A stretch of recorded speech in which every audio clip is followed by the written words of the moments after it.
magandang araw po sa ating lahat. Shout out kay Lori D. Magalpok.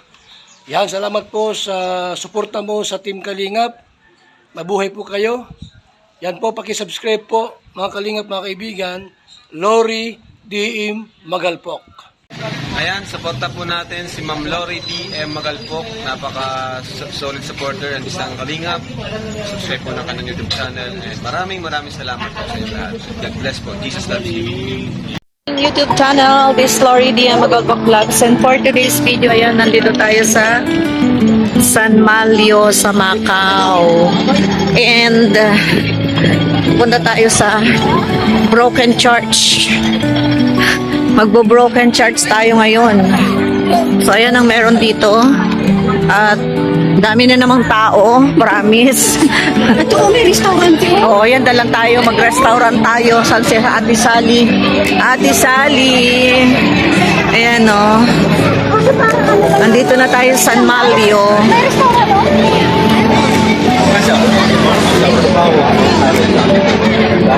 Dito na tayo kung saan alam nyo. Para ano. Oo. Kumain na tayo. Ngani. Oo. Ngani. Ganda. Oh. I love it. So, welcome again sa ating channel. Matulog ka na. So dahil nakarating na tayo dito sa San Malio, dito sa Macau, yan, papasok na tayo dun sa area kung saan tayo pupunta sa Broken Church. So magbibigay lang tayo ng konting information regarding this place na pupuntahan natin. So itong Broken Church, ito daw ay landmark. It is a universally known as the ruins of St. Paul's. Locally, and it is tourist open refer to it as a broken church. And as I've said, ito ay located dito sa San Malio area. Yan, Avenida del Almeida Rivero on the Macau Peninsula. So, i-discuss natin yung regarding dito sa San Malio Church na to, or the broken church dito sa San Malio. Yung facade daw nito, it is a massive intricately curved granite facade, and the grand staircase of 68 stone steps remains standing. Grabe, no? 68 stone steps ang nananatiling nakatayo. Uy, ang taas nun, 68 stone steps. So, ang taas nun. At regarding sa UNESCO status, kung pag-uusapan natin ang status nito sa UNESCO, sinasabi na ito ay officially protected as part of the Historic Center of Macau World Heritage Site. Grabe, no? Ano na siya? History na siya. History na siya sa UNESCO. So, kasama siya sa UNESCO. And then, sa cultural fusion, the stone carvings were completed by Japanese Christian refugees. O gawa ng Japanese Christian refugees daw ang cultural fusion nito.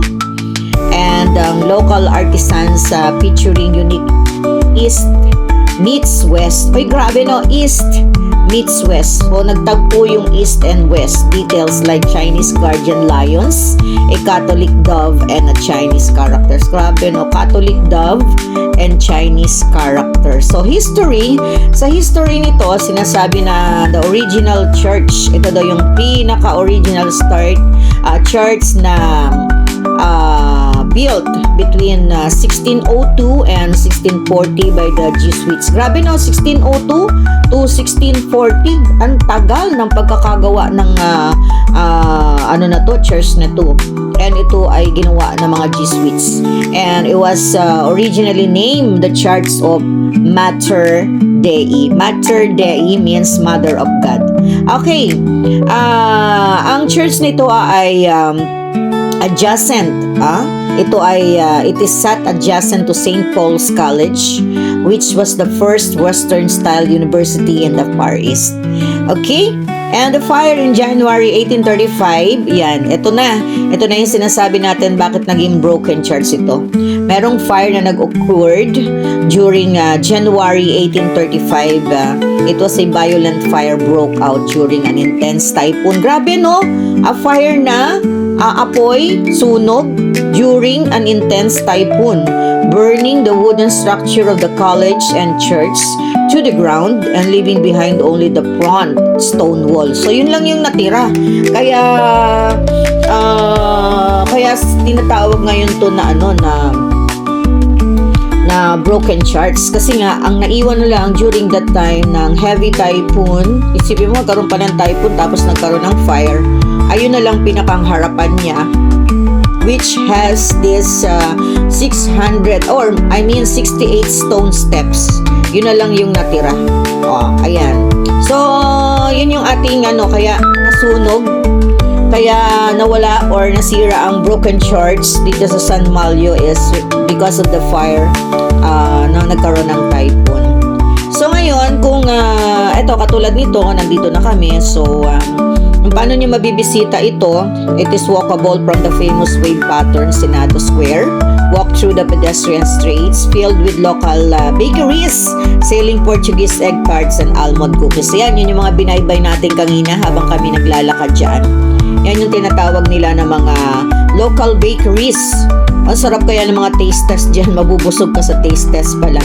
And behind the wall, behind of the wall of this broken church ay we can visit the Museum of Sacred Art and Crypt, tucked right behind the facade to see historical religious relics and the remains of Christian martyrs. Uy, meron din pa pala makikita doon. So yun, hindi lang yan na basta broken charts. Napakahalaga niyan at hindi lang basta broken charts ang madadalaw dyan.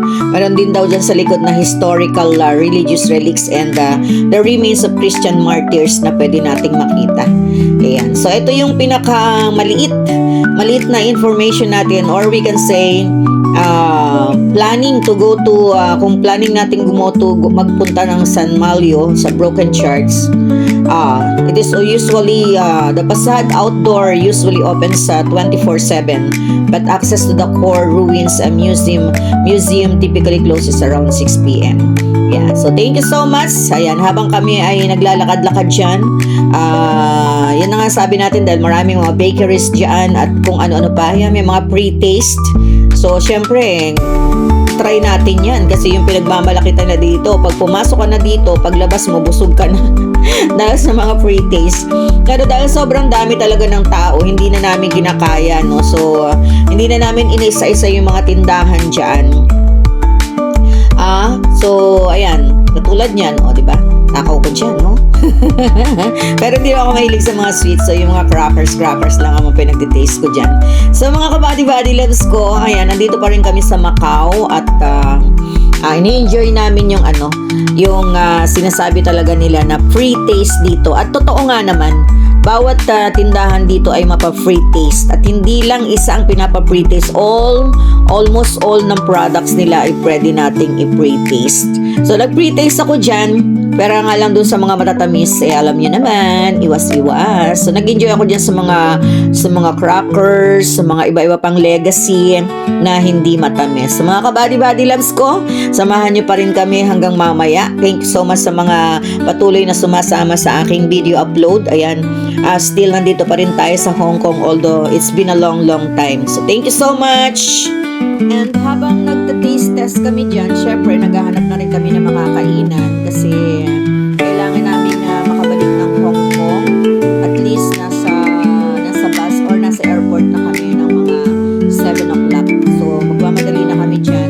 Nagpili-pili lang kami ng bibili namin dyan. Ayan, nagtingin-tingin lang kami. And habang kami nagtitingin-tingin, dahil galing kami sa Parisian, sa Venetian, so talagang gutom na. Although napakaraming tao sa mga taste test, hindi rin namin kinakaya. Kaya sabi ko, tara na. Dahil mahirap na, baka hindi kami makabalik ng Hong Kong. Again, kailangan namin nasa airport na 7 p.m. at anong oras na dito. So tara mga kabady loves ko, samahan nyo kami hanggang makakita kami ng kakainin namin. Let's go mga kabady loves. Salamat! And enjoy na rin lang ninyo yung mga pagtikim-tikim namin dyan. Mga iba't ibang delicacy dito sa Macau. So, let's enjoy! Sorry sa mga matatakaw sa mga pinapakita namin pagkain dito. Let's go! Ay, masarap. Yan yung binaksan niya. Oo. Oo, sarap. Kurado, mahal yan. Oh, 28 oh.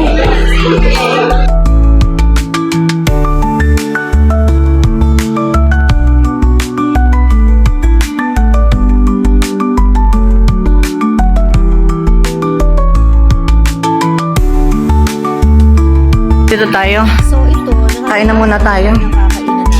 Anong pagkain nila dyan? Ay, ano tayo? Ay, wala palang menu. Inside, no? It's okay.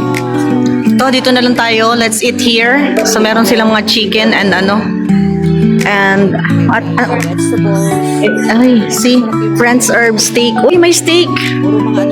Red gold pork chop. Uy, dito na tayo. Let's go. May pork chop. May anong tawag doon?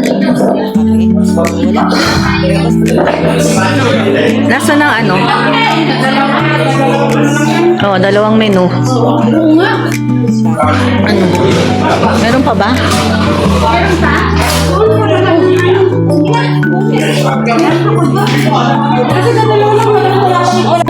Dito na tayo. Promise. Next. Ito na talaga. Wait lang. Oh, promise. Ito na tayo. Anong pangalan nito? Black Lotus. Huy. Parang ang ganda ng ambience dito ah. Very dark pero yet super comfy. Oo, wag ka na mag-alala. Papasok na ako. Yan no. Dito na tayo sa hinahaba-haba ng pinuntahan natin. Ayan no. May cheeseburger, may fried rice. Uy, mayroon silang fried rice with ano, seafoods. Hindi, ano lang to, joke lang. Wag na, CCPR mo pa ako. Sige, basta may fried rice. Yeah. fried rice ay sa vegetable. Vegetable ito na eggplant po natin. Okay, dito na tayo, promise. Ano to, collection? Try ka na maglagay. Or pwedeng kumuha? Pwedeng take, not put? Pwede po. Ay, sureness, pwedeng take. Pwede niyo po nagtaga pero mahal po ba? 200 po. So, dito na nga tayo dito sa Black Lotus Restaurant, and then kung mapapansin nyo na talagang yung ambience dito ay maganda, no? Although a touch of black talaga sila kasi nga Black Lotus yung ano nila. So, habang si Nana Rose nag-order dyan, nagtitingin ko ano pwede namin kainin. So, eto, mayroon silang music kaya na problema na naman ako dito. Alam nyo na kung ano pwede natin gawin dito.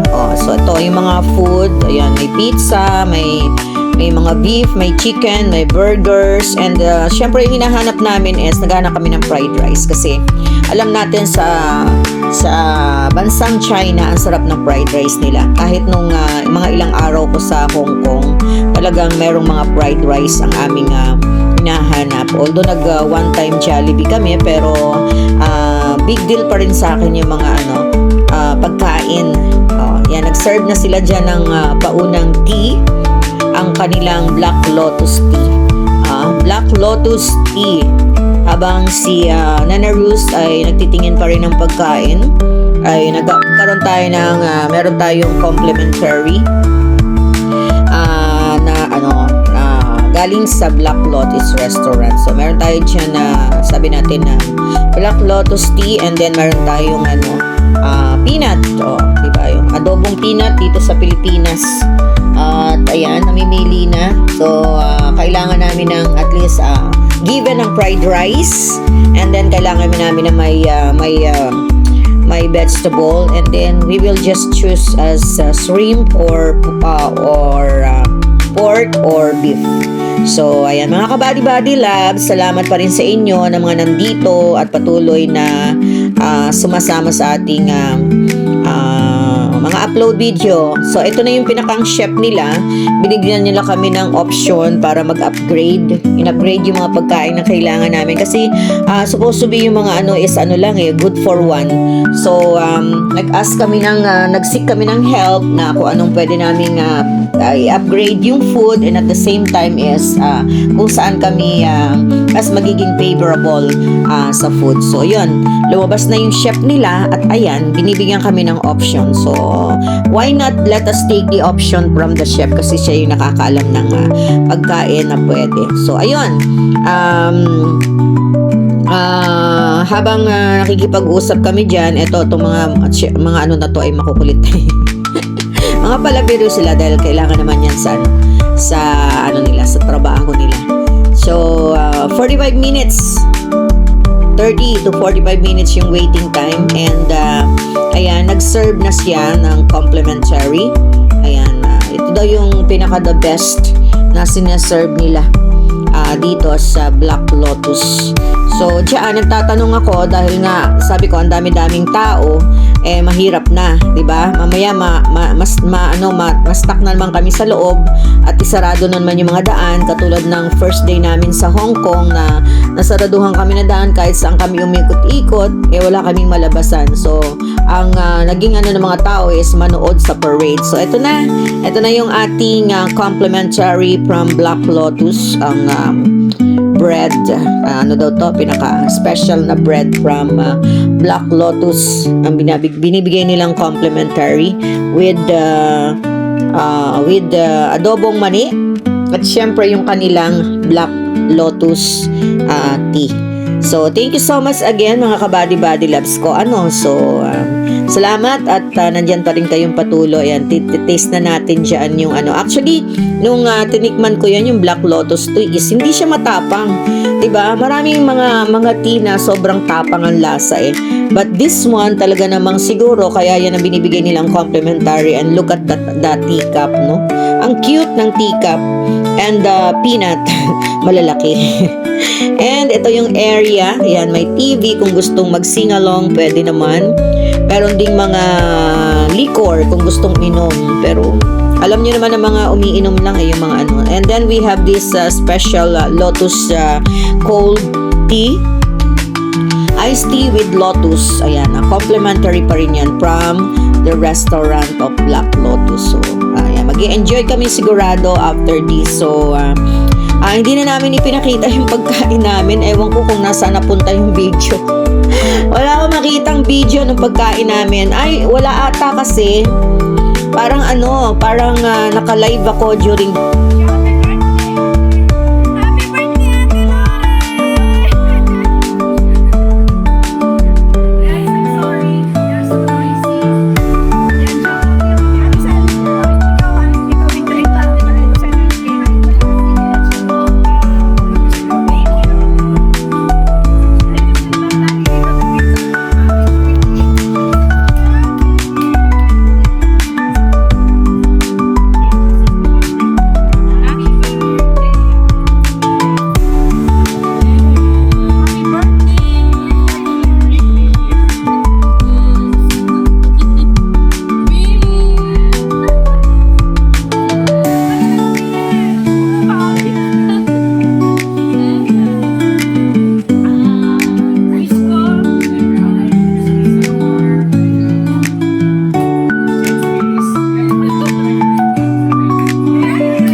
Ito yung Broken Charts. Nakarating na tayo dito after nating kumain.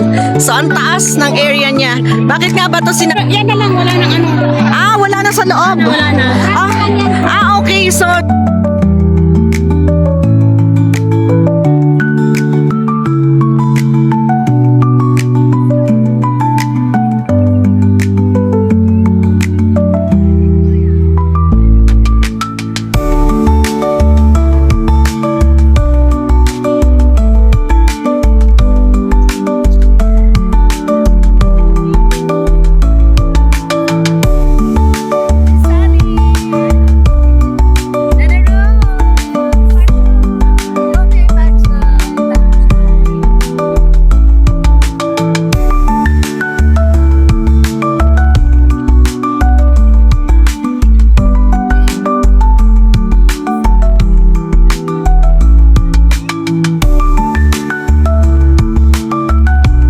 Charts is, yun lang harapan ang meron.